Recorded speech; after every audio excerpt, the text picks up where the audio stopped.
Right now we are testing new cold coffee recipe we learned from Italian friends, and it should be ready in a few minutes.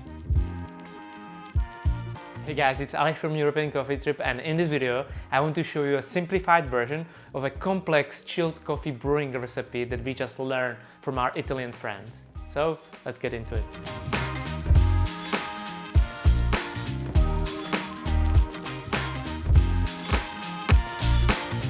So, when we released our cold brew coffee video, we received many comments and ideas about different and perhaps better ways how to make cold coffee.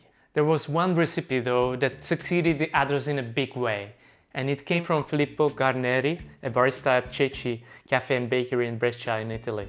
Their process of chilled coffee making includes some advanced cooking techniques and goes like this. They put ground coffee with water in a vacuum bag. They close it and put it in a container with sous vide at 55 degrees Celsius for 1 hour. Then they filter it out, small batches in clever dripper, bigger batches in Tori cold brewer. After the coffee is filtered, it goes quickly in a blast chiller. When the coffee is cold, they pre-dose it in vacuum bags, close them and store them in a fridge. This way, coffee should preserve most of its flavor and aromatic notes that we know from hot coffee. As an extra step, to extend the shelf life of coffee, they pasteurize it at 65 degrees Celsius for 1 hour and then blast chill it again. They swear that chilled coffee prepared this way tastes amazing even 6 months after it's brewed. Well, we were intrigued, but since we didn't have any of the machines in our office, we put it on hold. Hey Filippo! Then I had another chat with Filippo, who suggested a simplified process for home baristas that can produce a very similar result. So that's what this video will be about. So what do we need for this recipe? We got Colombian coffee roasted by Rebel Bean in Brno, a grinder, thermos. We used the insulated bottom chamber from Asobu cold brewer, a dripper. We will use plastic V60 with paper filters, ice cubes, a big container for ice, and a glass bottle.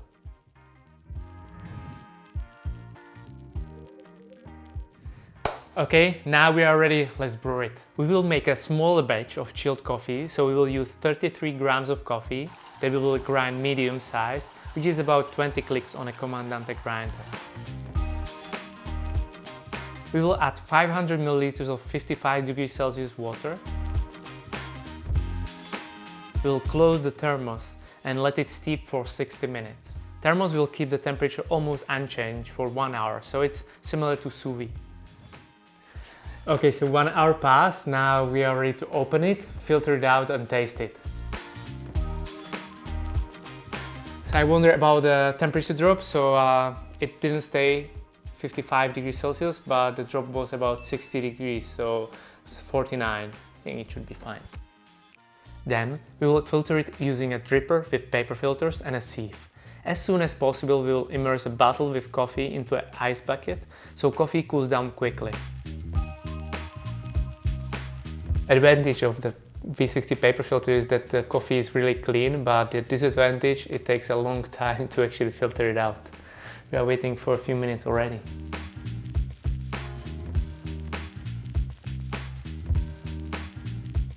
Then we can put it into a regular fridge to speed up the process.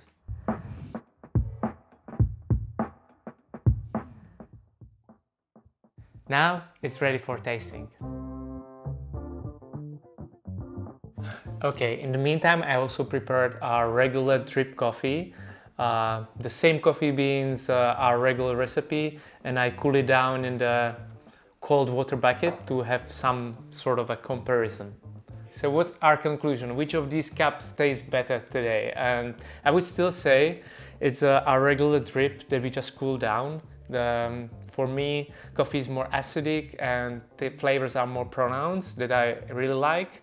The thing is that I think that the coffee experience would fade out really quick. So maybe tomorrow or day after tomorrow, when I taste it side by side, I might pick this one. I think this is the strong point for the chilled coffee recipe we tried today, because the coffee has better clarity than the regular long steep cold brews, and I think it will taste much longer than regular chilled coffee we usually do. I can see why it can be interesting for a coffee shop, considering the pre-dosing and also the long shelf time. I think it will be, or it will taste even better when it's done in a more controlled environment as is described in the original recipe. So will we make it more often here in the office or at home? Well, I'm not sure. I don't think I'm patient enough to do it, but I'm really looking forward to visit Filippo's coffee shop and taste it over there. Now we are almost at the end of this video. I hope that you learned something new and it was fun, as it was fun for us. We also made some other videos about cold coffee making, so check out the cold brew coffee video and cold coffee recipes we did some year ago, and I'm looking forward to see you in the next video. So bye bye.